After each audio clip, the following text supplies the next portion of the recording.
നസിയ ഇല്ലേ? ആ നസിയ എന്ന് വിളിക്കും. ആലപ്പുഴ സ്റ്റേഷനിൽ നിന്ന് വരുവാണേ. 3-4 ദിവസമായിട്ടൊരു സഫ എന്ന് പറയുന്നൊരു കുട്ടി മിസ്സിങ് ആണല്ലോ. നിങ്ങൾക്കറിയോ എവിടെയാണെന്ന്? സത്യം പറഞ്ഞു. ഇപ്പോൾ അങ്ങനെ ഇൻഫർമേഷൻ കിട്ടിയിട്ടാണ് വന്നിരിക്കുന്നത്. എവിടെയാണ് ആളുള്ളത്? സത്യസന്ധമായിട്ട് പറയണം. ഭയങ്കര വിഷയമായിട്ട് നിൽക്കുകയാണ്. ആരുടെ വീട്ടിൽ? അങ്ങനെയല്ലല്ലോ, നിങ്ങളുടെ കസ്റ്റഡിയിലുണ്ടെന്നാണ് നമുക്ക് അറിയാൻ കഴിഞ്ഞിരിക്കുന്നത്. ആ സഫ എന്ന് പറയുന്ന കുട്ടി നസിയ എന്ന് പറയുന്ന കെയർ ഓഫിൽ ഉണ്ടെന്നാണ് നമ്മൾ അറിഞ്ഞത്. ഇത് നിങ്ങളിപ്പോൾ കള്ളത്തരം പറഞ്ഞു കഴിഞ്ഞാൽ ഇതിൻ്റെ പേരിൽ നിങ്ങൾ ഒരുപാട് കാര്യങ്ങൾ ഭവിഷ്യത്തുകളുണ്ടാവും. നിങ്ങൾക്കെതിരെ കേസാണ് ഇപ്പോൾ നിലവിലുണ്ടായിട്ടുള്ളത്. ഞാനിത്ര കാര്യഗൗരവമായിട്ട് സംസാരിക്കും, നിങ്ങൾ ചിരിക്കുവാണോ? ഇപ്പം എത്ര വയസ്സുണ്ട്? ആ 19 വയസ്സുണ്ട്. ഈ സ്റ്റേഷൻ നടപടികളും കാര്യങ്ങളെ പറ്റിയിട്ട് വലിയ ഗ്രാഹ്യമില്ല. അതാണ് നമ്മളെ കളിയാക്കി ചിരിക്കുവാണോ? പിന്നെന്താ നിങ്ങൾ ചിരിക്കുന്നത്? കാര്യമായിട്ട് സംസാരിക്കും. നിങ്ങൾക്കറിയാം, എൻ്റെ ഫുൾ ഡീറ്റെയിൽസ് നിങ്ങൾക്ക് അറിയാമെന്നുള്ള നമുക്ക് റിപ്പോർട്ട് ഇട്ടിരിക്കും.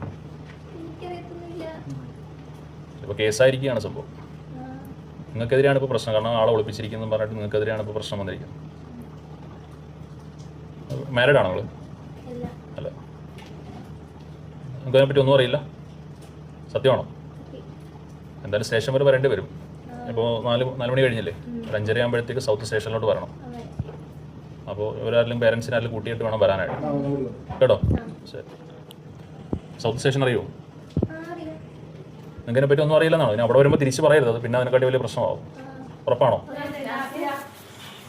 സ്റ്റേഷൻ വരെ ഒന്ന് പോകണമല്ലോ. ഇപ്പോൾ വരുമോ? ആ.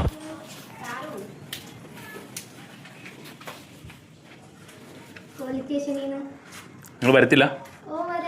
പിന്നെ എന്താ ലേറ്റ് ആക്കുന്നത്? ഇന്നെന്തെങ്കിലും സ്പെഷ്യൽ ഡേ ആണോ? എന്താണ് ദിവസത്തിൻ്റെ പ്രത്യേകത? ബർത്ത്ഡേ ആണോ? ജസ്റ്റ് ഒന്ന് പ്രാങ്ക് ചെയ്തേട്ടാ, പേടിക്കണ്ട. Happy birthday.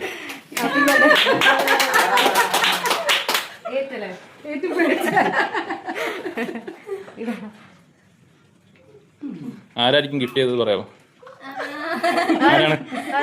ആരാണ് ഗിഫ്റ്റ് ചെയ്തത്? എന്താ പറയാനുള്ളത്?